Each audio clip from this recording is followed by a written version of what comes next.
Kamu sudah sampai daerah? Ya, ya tuan.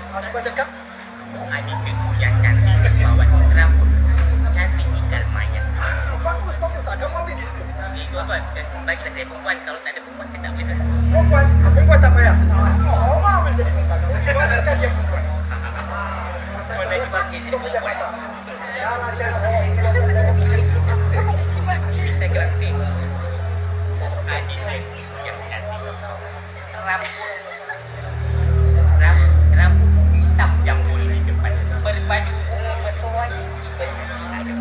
Adik dia. Di alam ada yang putih malam. Apa kau bikin dalam sendiri ya? Siapa itu ah? Oh, adik dia. Anda tahu siapa? Itulah perompak yang mau merompak adik dia dan tangan dia. Aku dari Taman itu. Jangan kau cuba nak menyamar sebagai tuan director.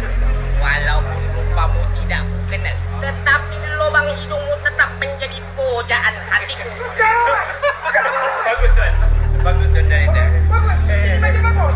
Ya, bagus. Sudah minggu. Tuan memang sangat bagus. Okey,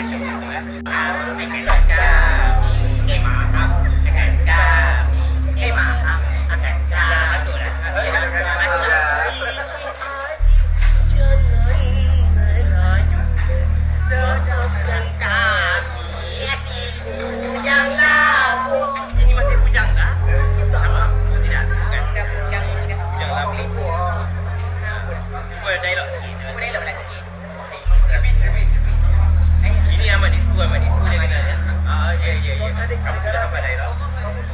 Ya, ya tuan. Adik aku yang cantik bawa rambut cantik tinggal mayat. Bagus. Kamu ambil di situ. Itu tuan, bagilah saya perempuan. Kalau tak ada perempuan saya tak boleh. Perempuan tak payah. Orang ambil jadi perempuan. Sebenarnya dia perempuan. Mana lagi bagi jadi perempuan? Bisa gerak. Adik dia yang cantik.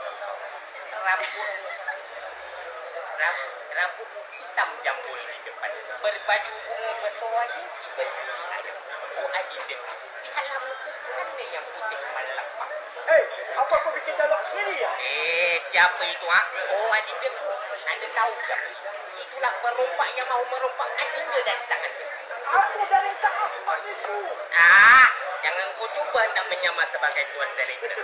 Walaupun rupamu tidak ku kenal, tetapi lubang hidungmu tetap menjadi pujaan hatiku. Bagus tuan director. Bagus. Ini macam bagus. Ya, bagus. Sudah minggu. Tuan memang sangat bagus. Okey.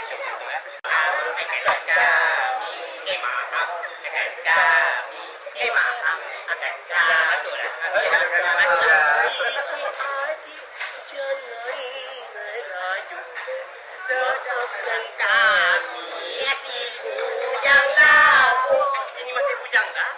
Sama? Oh, tidak, bukan. Bujang labu.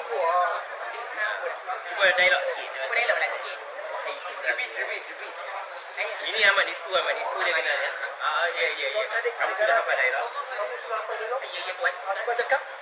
Adik aku yang cantik bawa rambut cantik tinggal mayat. Bagus. Kamu ambil di situ. Itu tuan, bagilah saya perempuan. Kalau tak ada perempuan saya tak boleh. Perempuan tak payah. Orang ambil jadi perempuan. Sebenarnya dia perempuan. Mana lagi bagi jadi perempuan? Bisa gerak. Adik dia yang cantik. Rambut hitam jambul di depan. Berbaju bunga bersuai. Adik dia. Di alam ada yang putih malam. Apa kau bikin dalam sendiri ya? Siapa itu ah? Oh, adik dia. Anda tahu siapa? Itulah perompak yang mau merompak adik dia dan tangan dia. Aku dari Taman itu. Jangan kau cuba nak menyamar sebagai tuan director. Walaupun rupamu tidak ku kenal, tetapi lubang hidungmu tetap menjadi pujaan hatiku. Bagus tuan director. Bagus. Ini macam bagus. Ya, bagus. Sudah minggu. Tuan memang sangat bagus. Okey.